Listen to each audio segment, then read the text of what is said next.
And with me now is Lori Turnbull, political analyst. Good to see you, Lori. Good to see you. Thanks for having me.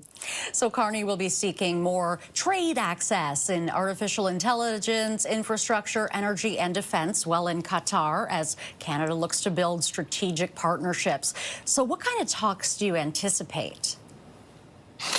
Well, I think probably, on the range of issues that you mentioned, clearly the Prime Minister is looking to diversify our trade. He's looking to, I think, build up a kind of capital, in advance of the conversations with the United States and negotiations on CUSMA.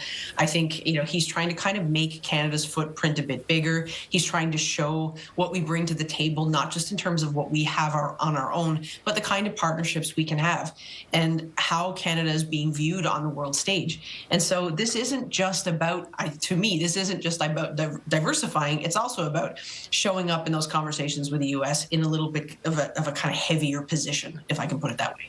Right, so perhaps a little bit of leverage for trade talks with the U.S.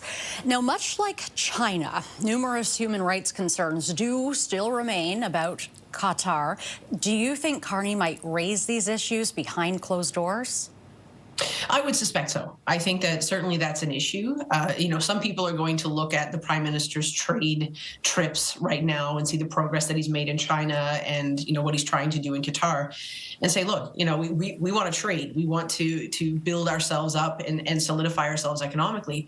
But that doesn't mean that we necessarily agree with the people that we're trading with. It doesn't mean that we're comfortable with the way that they govern themselves and the people, who live there.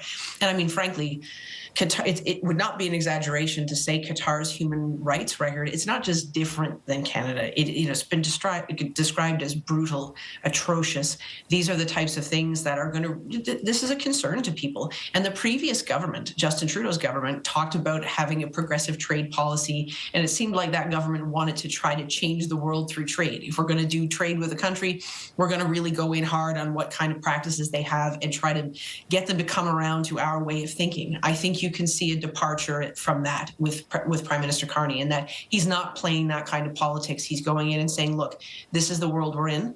He's taking a kind of modern approach to realism. He's used that kind of language and is saying, look, like we need to build up our trade partnerships. We need to diversify. We need to be strong. This is the world, and we need to figure out our place in it.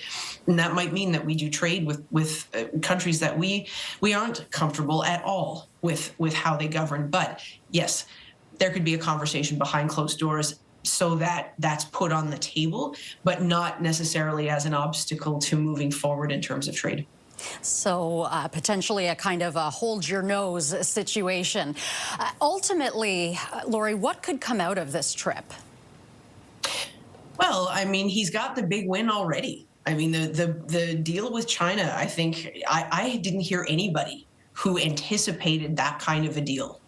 With respect to bringing those tariffs down so significantly on canola and having, of course, we then had to do business too on the EVs, and so allowing 49,000 Chinese EVs to come in, and then it looks like there's going to be a partnership too in terms of not necessarily of like the kind of integration that we had with the U.S., but a future partnership on EVs, learning from what the Chinese are doing and having that potentially affect how we do things here in Canada.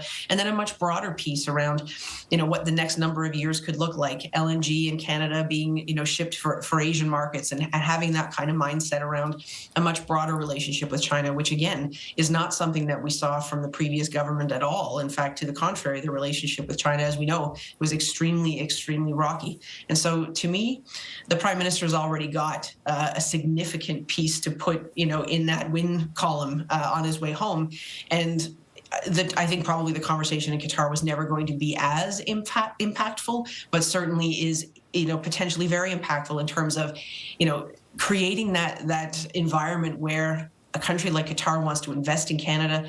And, as the finance minister said, going back to that major projects office, these are all the parts that Carney wants to connect together. All right. Lori Turnbull, political analyst, thanks very much for your time today.